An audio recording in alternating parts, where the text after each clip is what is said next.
যে কোনো বিজয় উদযাপনের ইসলামিক পদ্ধতি কি? রাসূল সাল্লাল্লাহু আলাইহি ওয়াসাল্লাম এবং সাহাবায়ে কেরাম কিভাবে বিজয় উদযাপন করেছেন? যে কোনো বিজয় যে কোনো আনন্দে একজন ঈমানদার আল্লাহর কাছে কৃতজ্ঞ হবেন, অহংকারী হবেন না। তিনি অহংকার প্রদর্শন না করে বরং সিজদায় লুটিয়ে পড়বেন, সিজদায় শুকর আদায় করবেন। এছাড়া আল্লাহ তাআলা বলেছেন, ইদা জাআ নাসরুল্লাহি ওয়াল ফাতহ, যখন আল্লাহর সাহায্য এবং বিজয় আসবে, ওয়া রাআইতান নাসা ইয়াদখুলুনা ফি দীনিল্লাহি আফওয়াজা, এবং মানুষকে দেখবে দলে দলে আল্লাহর দ্বীনে প্রবেশ করছে, অর্থাৎ বিজয়ের আলামত যখন দেখতে পাবে। ফাসাব্বিহ বিহামদি রাব্বিকা ওয়াস্তাগফিরহু, তখন তাসবিহ মাখা প্রশংসা আল্লাহ তাআলার করবে এবং তার কাছে ক্ষমা প্রার্থনা করবে, অর্থাৎ সুবহানাল্লাহ ওয়া বিহামদিহি পড়বে, আস্তাগফিরুল্লাহ পড়বে। এটি হলো বিজয়ের পর করণীয়। নবী করিম সাল্লাল্লাহু আলাইহি ওয়াসাল্লাম মক্কা বিজয়ের পর তিনি মক্কার মানুষদের প্রতি ক্ষমাশীলতা প্রদর্শন করেছেন, সবাইকে ক্ষমা করেছেন এবং কোনো প্রকার প্রতিশোধ পরায়ণতা তিনি প্রদর্শন করেননি।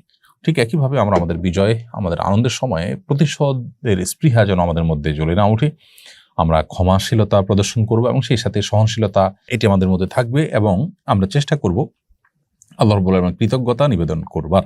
হাফিজা আক্তার লিখেছেন, অলসতা দূর করবার আমল কি? অলসতা দূর করবার জন্য প্রথমত দরকার হলো প্রচুর পরিমাণ মোটিভেশন। আপনি যেভাবে মোটিভেটেড হতে পারেন সেইভাবে মোটিভেশন নেওয়ার চেষ্টা করবেন।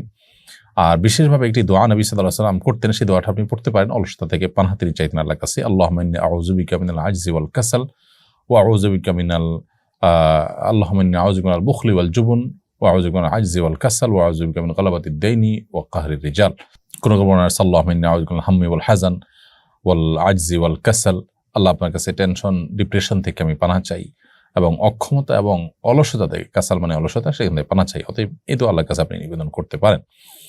আর এর বাইরে যারা কর্মচঞ্চল মানুষ, যারা অলস নন, সেরকম মানুষের সান্নিধ্য, তাদের সংস্রব, তাদের সাথে উঠা বসার মাধ্যমে মানুষের অলসতা দূর হয়। আরিফুল হক লিখেছেন, কিভাবে দুশ্চিন্তা দূর করব? দুশ্চিন্তা দূর করবার জন্য আপনি দোয়া পড়তে পারেন, আল্লাহুম্মা ইন্নী আউযু বিকা মিনাল হাম্মি ওয়াল হাযান ওয়াল আজজি ওয়াল কাসাল ওয়া আউযু বিকা মিন গালাবাতিদ দাইনি ওয়া কাহরির রিজাল। আল্লাহ আপনার কাছে হাম এবং হাজান অর্থাৎ টেনশন, ডিপ্রেশন, পেরেশানি থেকে আমরা পানাহ চাই, আশ্রয় চাই। আল্লাহর আশ্রয় চাওয়া এটা হলো সবচেয়ে বড় উপায় ডিপ্রেশন দূর করবার জন্য।